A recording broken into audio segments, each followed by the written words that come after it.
We often think that freedom comes through casting off whatever might be controlling us, and that we need to find our true selves individually before we can move into community.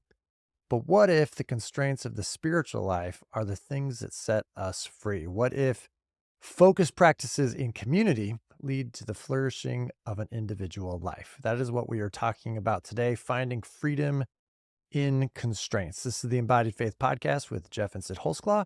If I could talk. Neuroscience-informed spiritual formation produced by Grassroots Christianity, which is growing faith for everyday people. Today we have on again, about 2 years ago, a couple seasons ago, we had Jared Boyd on. He is a Vineyard pastor, spiritual director, and the founding director of the Order of the Common Life, which is a missional monastic order. And Jared is also the author of the recent Finding Freedom in Constraints, Reimagining Spiritual Disciplines as a Communal Way of Life. Jared, thanks so much for being on with us today. It's great to be here, guys. It's like we get to see you a bunch. We were all at a Vineyard conference in Toledo just earlier this week, so it's so fun to get to see and hang out with you in person. Now we're back at it again virtually.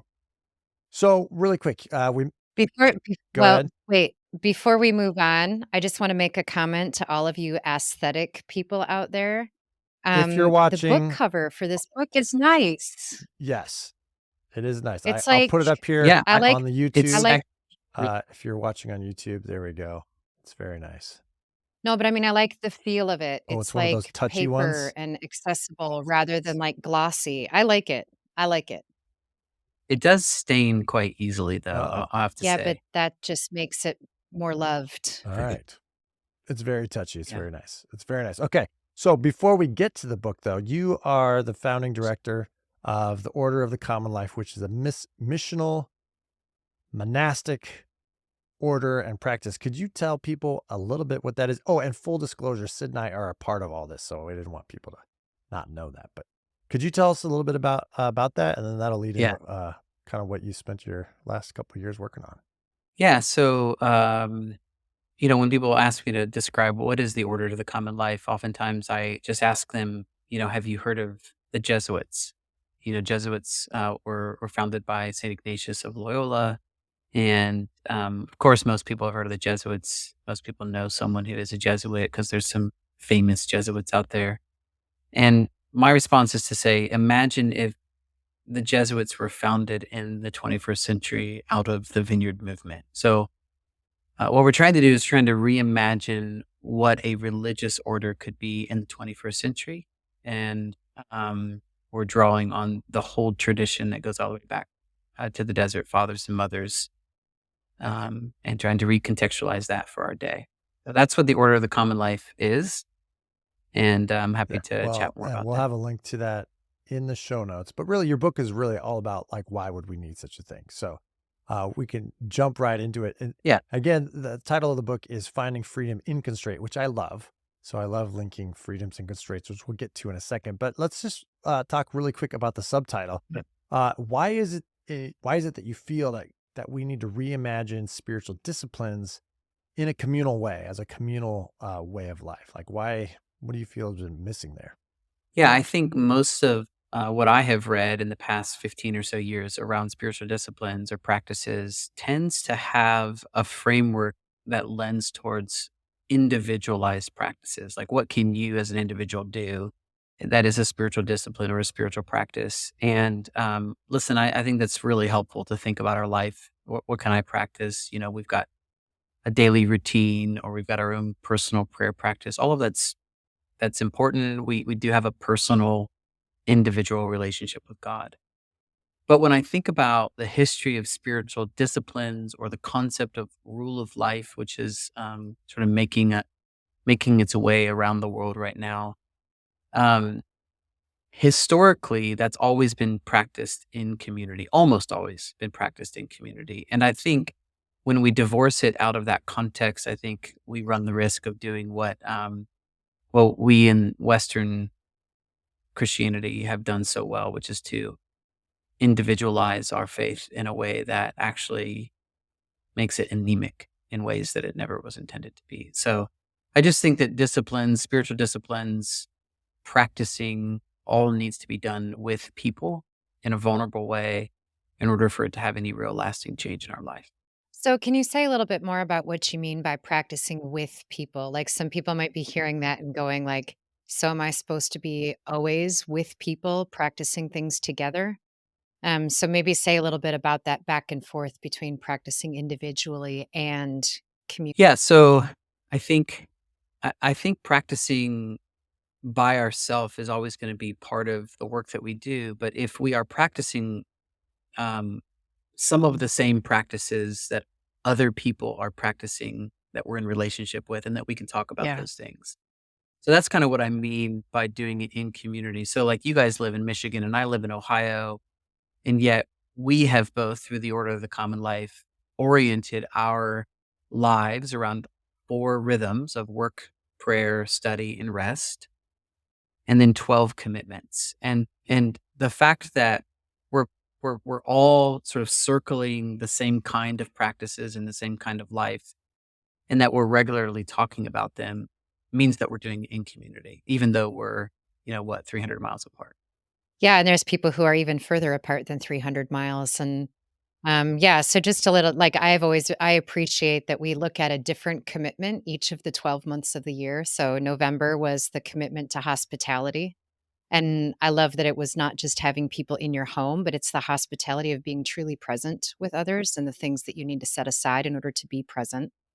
And so, as Americans, and I know not everybody in the order is an American, but as Americans, it was especially helpful to do that leading up to Thanksgiving, right? And, in this idea of being hospitable with our presence as we are moving into this season of hosting and gratitude and being together. And then having a formation group to talk about these rhythms with. We're actually getting together with ours tonight, and it's so exciting because we have a local Michigan formation group, so we actually get to see each other in person, which is really nice. That's Um, great. Yeah. but yeah, so I have appreciated the dialogue, right? The conversation that I'm not calling people up every day and saying, let's pray together, but we are having conversations about the commitment that we're all practicing in this particular month, and incorporating those 4 rhythms that you were talking about. So just to sort of clarify what we mean by individual practicing together. Yeah, So absolutely. I'm going to ask the question because I think, many of our listeners know, and I don't know how much I've talked about it, but I am at my worst and at my strongest. I can identify with the Enneagram number 8, which a lot of people know eights, and eights are really good at bucking the system and bucking the rules and saying, don't fence me in, right? Don't restrain me. And so can you say, like, I know we think of freedom sometimes as like lack of any restraint, lack of any boundary, lack of any restriction. So your title is very different. It's finding freedom in constraint. So can you say a little bit more about that concept of freedom coming from constraint? Yeah. I mean, listen, our concept of freedom is very culturally embedded in our life as Mhm. Americans in Western society. And I think what I've learned and discovered just through research and reading some of the early church fathers and just the tradition of the first 6 centuries of the church is that their concept of freedom was very different than our concept of freedom. And so for them, and some of this comes out of Greek philosophy, and obviously the whole gospel was birthed into a particular time. But the Apostle Paul picks up on this. It's for freedom that Christ has set us free. But certainly, Paul's not talking about it's for the absence of constraints that Christ has set us free. No, it's freedom to what? It's freedom to be who God's created us to be, which is like Jesus, so that we can love one another in the way that God Mhm. loves. And the ancient folk, and particularly in the early church, they viewed freedom as the freedom to be able to do what one actually wants to do at the core of who they are. And in the book, I tell a story um, about someone who is caught up in sort of constantly visiting a prostitute and recognizing that that person who can't stop that sort of sexual compulsion to visit a prostitute is not actually free. They have the freedom to do that, but they're actually in bondage to their own desires. And so much of the early church is talking about the ways in which our most base desires actually are the things that keep us in bondage Mm, to things that we really want. And what do we really want? Is I really want to be able to love my wife.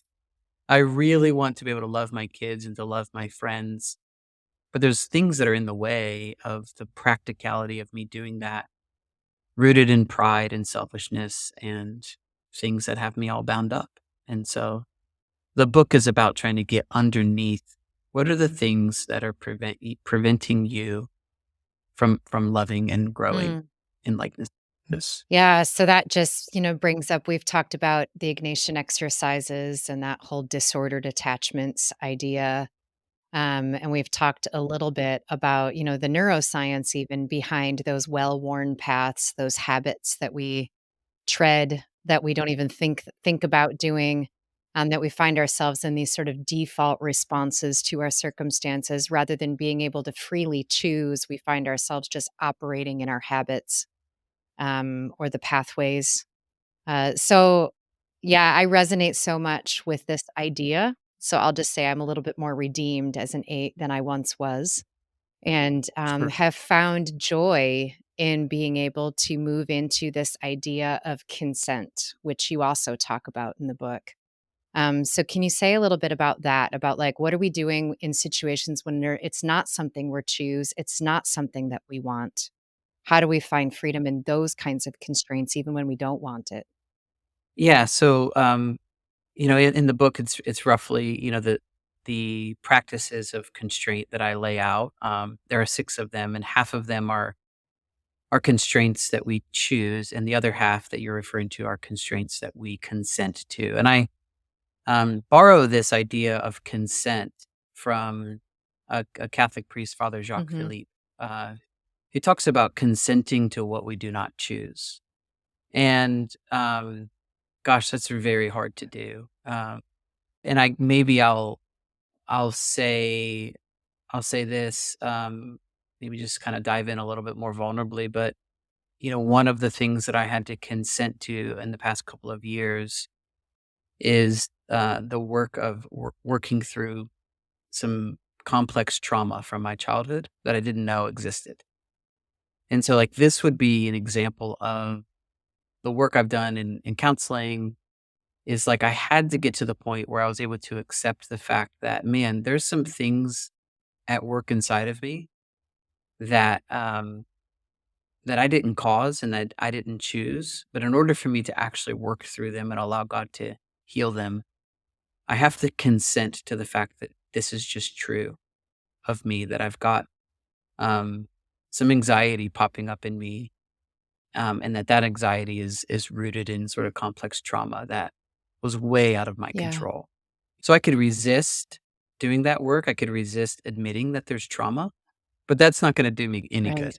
And so Or you could it'll resist that be they're naming that there's anxiety because of the trauma.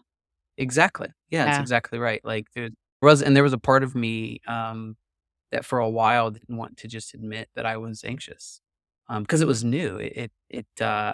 There's some circumstances in my life. It's almost like the heat of that anxiety got turned up, yeah, and it just took me a little while to just be able to say that, yeah, this is true and this is what's happening. And so I consent, God, to whatever work that you would want to do inside of me. And then there's some practices that I had to take on in order to do the work, which I talk a little bit about in the book. yeah. Which also, just going back to Jacques Philippe, by the way, for any of our listeners, if you haven't read Interior Freedom, it's a small little book, but it is so packed with good stuff. This has been a revolutionary idea for me too, reading it at your recommendation, or I got introduced to it through the order. But you're talking about the resisting, which is one of the responses that he names to things that are outside of our control. And then he often talks about how you resist for a long time and then you finally like realize you can't fight it. So then the next response that sometimes comes is to just give up, to resign. And Mhm. so when you're talking about how you had to deal with the anxiety, it could have been, you could have come to the point of like, okay, I can recognize that there's anxiety there. I can recognize that I didn't have any say in this trauma that happened to me. And now it just is what it is. And I'm stuck with this anxiety for the rest of my life. And that would have been the resignation. That's right. Yeah. So, can you say just a little bit more about how you moved into consent versus resignation, if you're willing?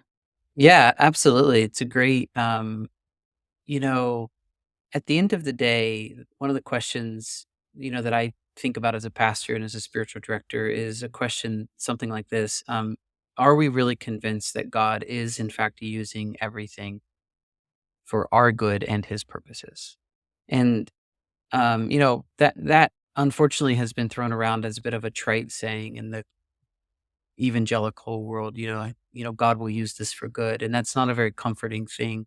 And but when you're faced with something that um you wish didn't happen, Mhm. then like the consenting part is to actually have the faith to believe that God, I know that you did not cause this to happen to me, but I trust that you are going to work in and through this thing that did happen to me, and I will participate and partner with you in whatever way in which you would like for me to. That's Mm. like freedom Yeah. to not have to like be um, thought of as a certain way, or to not have to continue to think of one's self as a certain way. Because if you'd asked me 10 years ago, Jared, are you an anxious person? I would have said no.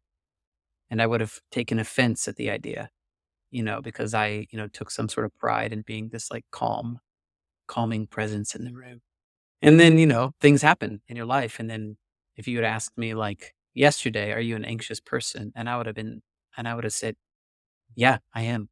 I'm really struggling through some anxiety in the season of life that I'm in. But wow, I'm really meeting God Mm. Mm. so it's a very different framework, but one in which is full of God's grace. Yeah, and it's so hopeful. I mean, it's just there's a lot of hope and forward movement there in the sense that you're anchoring your hope in the God who does not fail, even when the world around you is full of signs that there is nothing that can come out of this. Right. It also just makes me think, we've talked about like, back to the nervous system, because this is a neuroscience informed spiritual formation. Just thinking about those movements of resistance, resignation, and consent, if we think of that almost, if we map that on top of what goes on in our nervous systems, right? That resistance is the fight against when the sympathetic nervous system is taking action and saying, I won't allow this, I'm going to fight against it. That's the resistance. And then the resignation could be the like, I give up, like I collapse, and anybody who's familiar with polyvagal theory, that's more of like a dorsal response of like, I'm paralyzed, I'm frozen, there's nothing I can do here. But that consent choice is the connected, like it's the choice of I choose to connect to the God who is with me, even in this, trusting that this relationship will sustain me and that he is for me and not against me. And that even this can be something that he can redeem and turn into a beautiful thing because that's what he's in the business of doing. Mm. That's exactly right. Yeah. Yeah.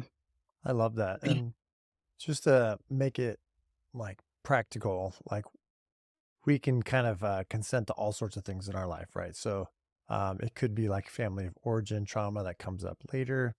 It could be a health crisis that's prolonged for a couple years.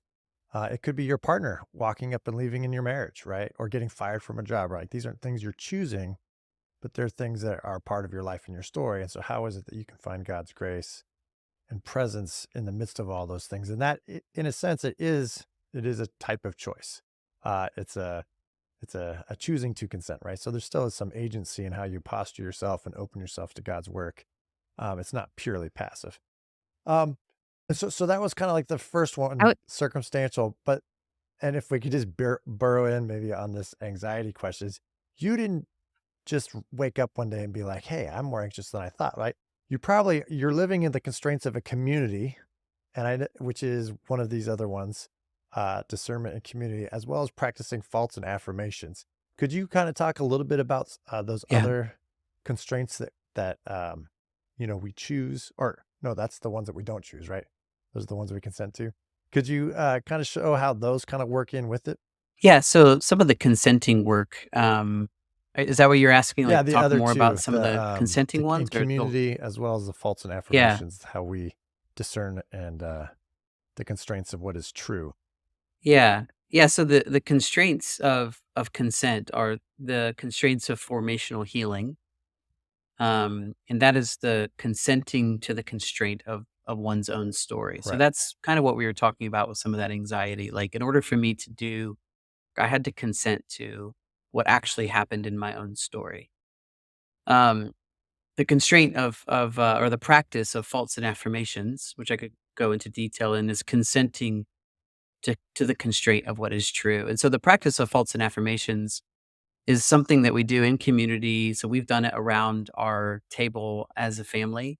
Less so now that the girls are teenagers and um, but when they were younger, maybe once a week we would practice faults and affirmations. And what that looked like was simply around the dinner table, everyone who wanted to would have an opportunity to say a fault out loud, a way in which you showed up this week misaligned to who God's creating you to be. I would say something like, I have a fault. I spoke unkindly to all of you yesterday. Please forgive me for that, and just to create an opportunity for basic confession in community. And then the affirmation side of that is affirming the good that you see in another. And it could be something spiritual, it could be something very practical.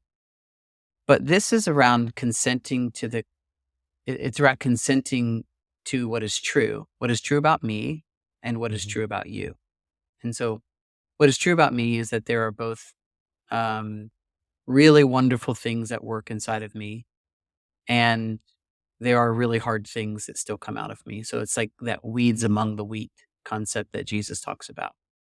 Um, and then what's true about you is that there are really wonderful things that God is doing in your life, and that we could be in community and name those.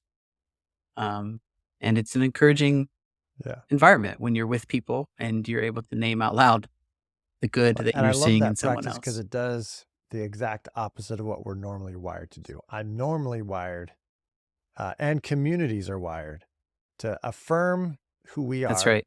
as we believe ourselves to be and criticize others for their faults. So I want to affirm myself and or my in-group community, and I want to find faults in others or the whole out-group community. But rather, the whole Christian, life, the life with Jesus is to kind of, flip that around, which is, hey, why don't you, in God's guidance and under God's grace, like name the faults that you have. And let's go out of our way to find appreciation in things in others, and that's really great in a family and a community too, because a lot of times they don't always see or appreciate themselves and how they bring the good things that they bring a community, right? Because we can also be very self-critical. Uh, and so to have other people name those things is just so healing. It's so, and it bonds us. It's so beautiful. Yeah, and it Yeah, builds joy together, right? It builds gladness to be with one another. Yes. that's exactly right. And the other formational work that this builds, which I go into great detail throughout the book, is um, being able to name a fault about oneself and being able to name an affirmation, something good that you see in others. Both of those practices require Hmm. humility. And humility, I think, is the foundational work Amen. of spiritual formation, because it's in humility where we begin to recognize the love of God and the love of others, which is the love of God through others. And so at the end of the day, most of the spiritual disciplines are meant to cultivate humility.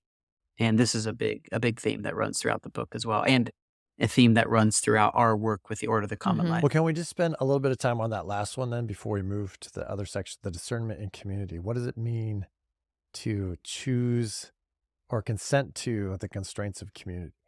Yeah, it's the constraints of one another. I mean, this has come out of me watching people as a spiritual director and as a pastor.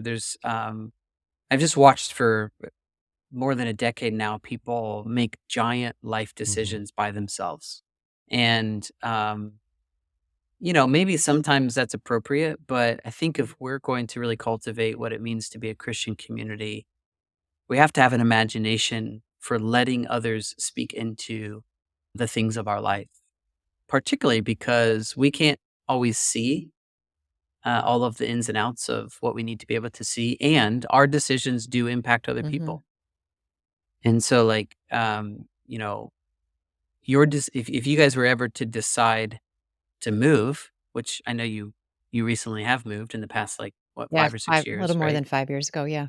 Um, that decision impacted the people that you had built a life with in Right. Chicagoland area. It impacted the life of your kids. Um, and because I know you guys, I just know you didn't do that decision by No yourself. way.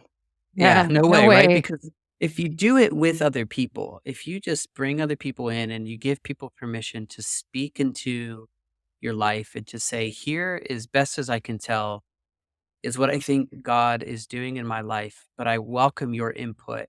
And I would love for you to speak about what you see God doing in my life. Then, if you walk through this process and you make a very hard decision, there's a confidence that Hmm. comes with that, Absolutely.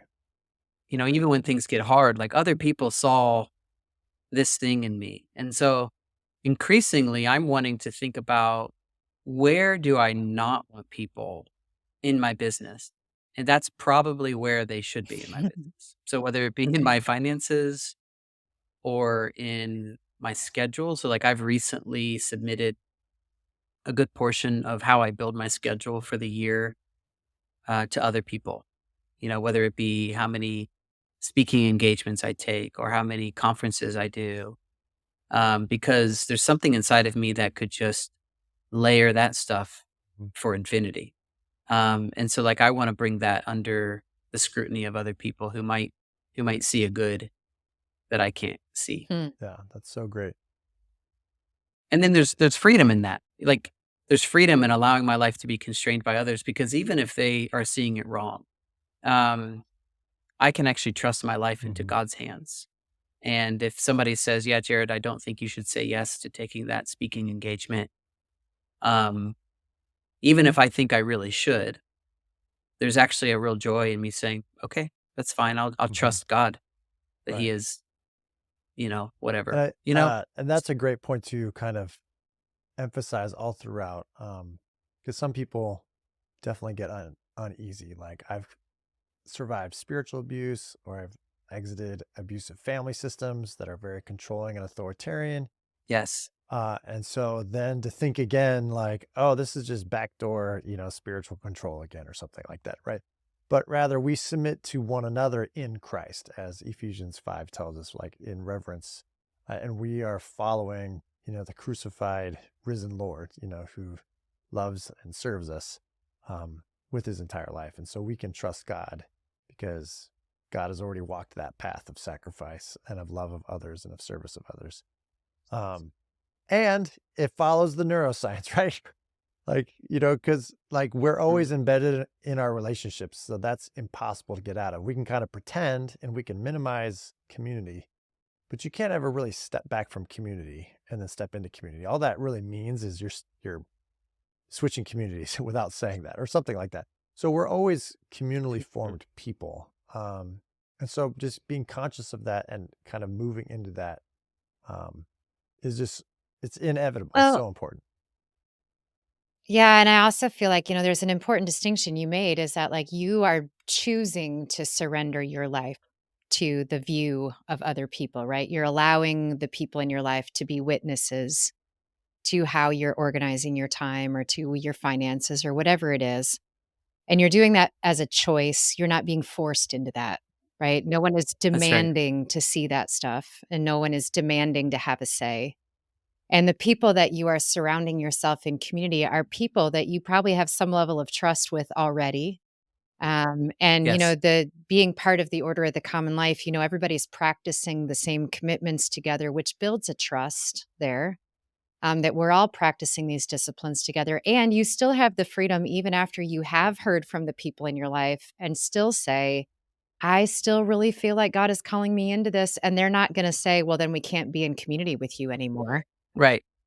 Yeah, that's right. When we see this happen, the Apostle Paul, for example, there are times when the people around him are like, "Man, you cannot do that thing. Like, you can't go that place. You can't go You're gonna back end to up in Jerusalem. You're jail." going to go. Yeah. Yep. That's right. And then he's like, "I hear you, and I'm going." And so it's not that we are relegating the responsibility of Right. our life, but there's a practice of allowing people to speak into it, and that's just more data, um, that, we discern together what the Spirit is doing among Mhm. us. And so, obviously, we don't do that, like, should I take my wife out to dinner Right. tonight? I mean, I don't need a discerning group of people around me, to tell me that, but I just think there are some larger things in our life around vocation, around our finances, around, like, how we spend our money, like, around the kinds of jobs that we take, around the responsibilities that we take on, that I think a community that loves us should be And speaking into amen. that Yeah. stuff. Amen. Well, and Yeah. you spend quite a bit of time. So we're actually covering like the last part of the book, and partly because this is not as familiar when people talk about spiritual disciplines.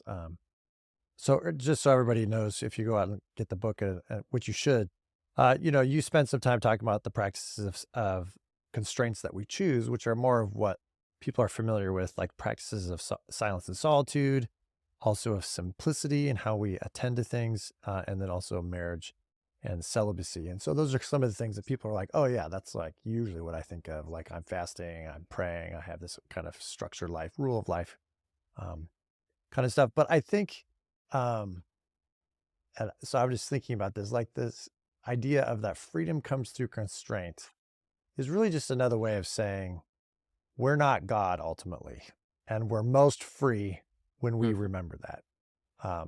Is that Hmm. is that a right way to boil it down? Would you prefer it wasn't summarized that way? Is that just a Jeff way?